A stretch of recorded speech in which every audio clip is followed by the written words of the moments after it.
जय हिंद, वंदे मातरम, भारत माता की जय। राष्ट्रवाद की बात प्रहार के साथ आप सभी का हार्दिक स्वागत है। सभी सनातन प्रेमियों को आज असत्य पर सत्य, बुराई पर अच्छाई की जीत के प्रतीक दशहरा की विजयदशमी की हार्दिक बधाई एवं मंगलमय शुभकामनाएं। तो दोस्तों, आज पूरे विश्व में जहाँ भी सनातनी हैं, जो सनातन धर्म को मानते हैं, चाहे वो हिंदू हो, बौद्ध हो, सिख हो, जैन हो, पारसी हो, सभी को दशहरा की बहुत बहुत बधाई। अब आज दशहरा के दिन आरएसएस अपना पथ संचलन करता है और सुबह ही मैं भी पथ संचलन में जाकर भाग लेके आया। ये हमें प्रेरणा लेनी चाहिए कि ये आरएसएस जो है वो समस्त सृष्टि के कल्याण की भावना के लिए कार्य करती है। और आज सरसंचालक मोहन भागवत जी ने नागपुर में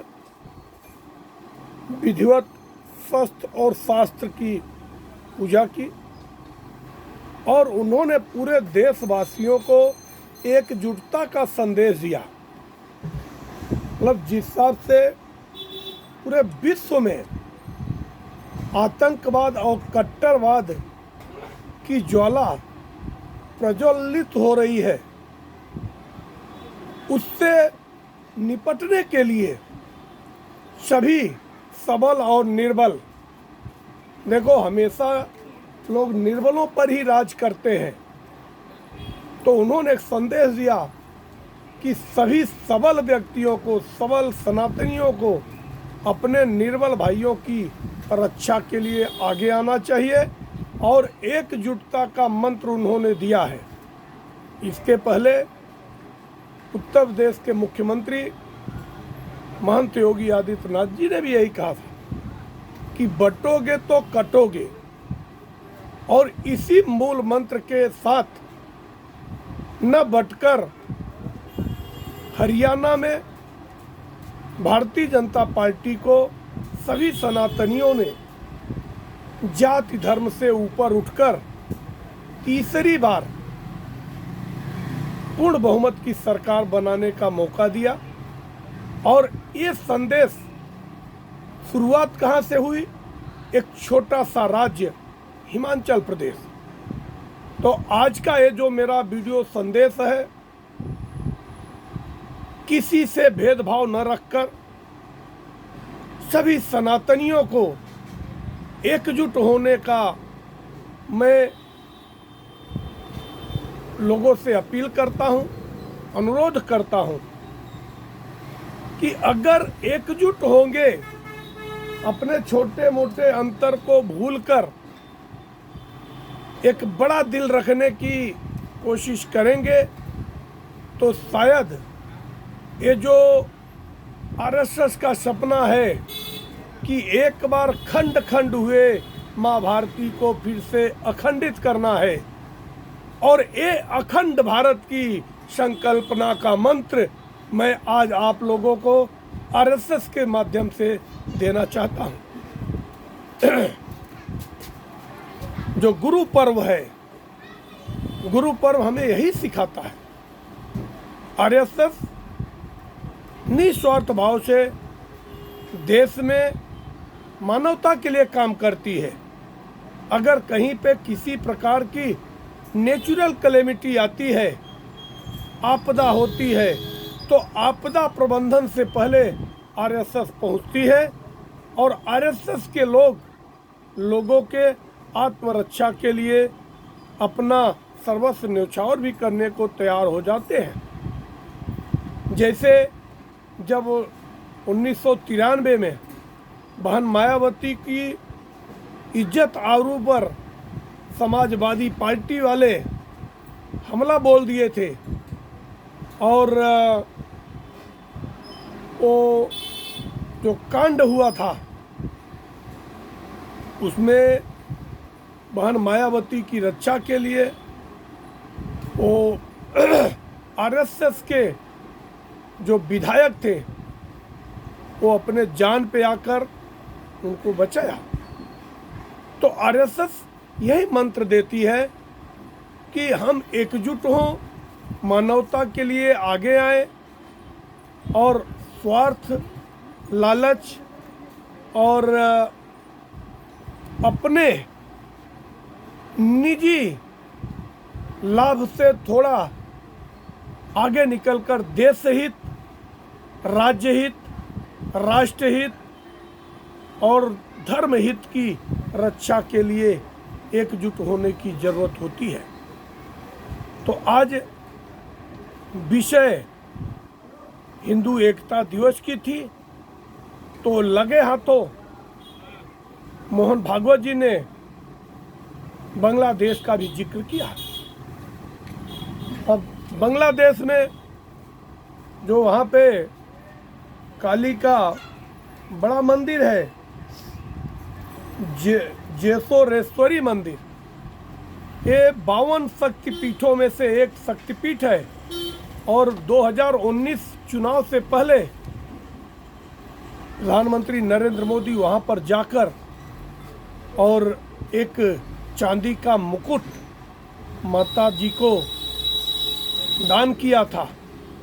अगर अभी बीते दिन चोरों ने वो मुकुट चोरी कर लिया,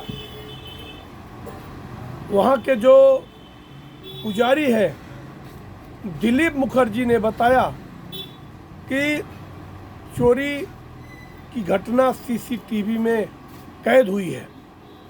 बांग्लादेश, आपको बता दूं कि जब बांग्लादेश का निर्माण हुआ था तो अपने देश के सहयोग से ही, उस समय प्रधानमंत्री थी इंदिरा गांधी, उन्होंने सहयोग करके बांग्लादेश बनवाया था।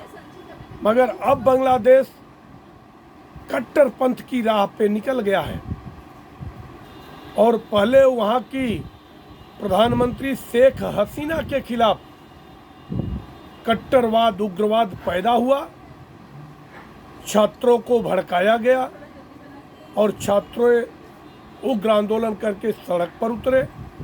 उनकी पहली मांग थी आरक्षण खत्म हो, आरक्षण खत्म कर दिया गया। बाद में वो तख्ता पलट कर दिए, बोले शेख हसीना देश में नहीं रहना चाहिए। उसके बाद शेख हसीना वहाँ से भारत में शरण ले ली। फिर बाद में वहाँ के हिंदुओं के साथ जो प्रताड़ना हुई वो 1990 के दशक कश्मीर की याद दिला दी। तो एक कट्टरपंथ पाकिस्तान से निकलता है और पाकिस्तानी कभी नहीं चाहते कि बांग्लादेश के हिंदू या अल्पसंख्यक किसी भी मामले में सुरक्षित रहें। उनका वो धर्म परिवर्तन कराना चाहते हैं, उनकी प्रॉपर्टी का कब्जा करना चाहते हैं। अब बांग्लादेश में दुर्गा पूजा नहीं करने दिया गया। अब जिसको दुर्गा पूजा करना था उनको 5 लाख रुपए का जजिया कर लगाया गया कि अगर आपके पास 5 लाख रुपए है तो ही आप मंदिर ये अपना घट स्थापना, मूर्ति स्थापित कर सकते हो। और अभी बीती रात बांग्लादेश में पंडालों पर, दुर्गा पंडालों पर कट्टरपंथियों ने हमला बोल दिया और वहाँ के जो तत्कालीन अंतरिम प्रधानमंत्री हैं यूसुफ, वो कट्टरपंथियों के साथ ही खड़े नजर आते हैं।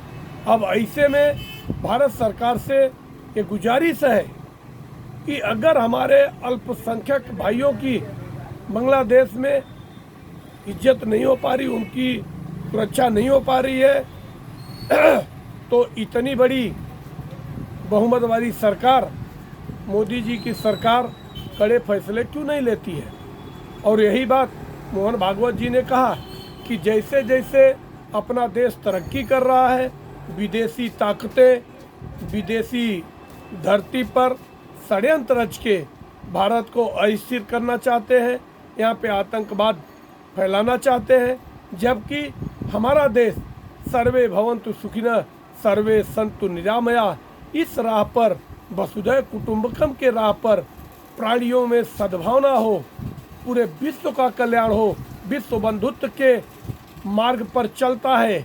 मगर विदेशी धरती से साजिशें होती है, चाहे वो अमेरिका हो, चाहे वो पाकिस्तान हो, चाहे वो चाइना हो, ये सब देश कभी नहीं चाहते कि भारत एक समृद्ध राष्ट्र बने। दूसरी तरफ महाराष्ट्र सरकार ने एक बहुत बड़े फैसले लिए कि मदरसा में पढ़ाने वाले टीचर, चाहे वो बीएड हो, चाहे बीटीसी हो, चाहे डीएड हो, सभी का पगार 6,000 से बढ़ाकर 16,000 कर दिया और 8,000 से बढ़ाकर 18,000 कर दिया। तो ये तो एक स्वागत योग्य फैसला है। ये कोई तुष्टीकरण नहीं है कि हिंदुओं के साथ साथ मुसलमानों का भी विकास होना चाहिए। मगर देश में जो कट्टरपंथ फैल रहा है, जिस प्रकार से लोग कट्टरपंथ में आगे आते हैं, जैसे एआईएम के ओवैसी लोगों को गुमराह कर रहे हैं, ऐसे में जो कट्टरपंथी पत्थरबाजी करते हैं या किसी भी प्रकार का देवी पंडालों पर या गणपति उत्सव में किसी प्रकार का तोड़फोड़ किया, ये सब बिल्कुल बर्दाश्त नहीं होना चाहिए। उपद्रवियों के साथ कठोर से कठोर कार्रवाई हो और अपना देश विकास के तरफ चल रहा है तो सभी देशवासियों को मिलकर, चाहे हिंदू हो, मुस्लिम हो, सिख हो, बौद्ध हो, ईसाई हो, पारसी हो, सब मिलकर देश का निर्माण करें और देश को आगे ले जाने की तरफ सोचना चाहिए। आप लोगों की क्या राय है? आप इस वीडियो संदेश को अपने मित्रों तक पहुंचाएं। आप हमारे चैनल को सब्सक्राइब करें। जय हिंद, वंदे मातरम, भारत माता की जय।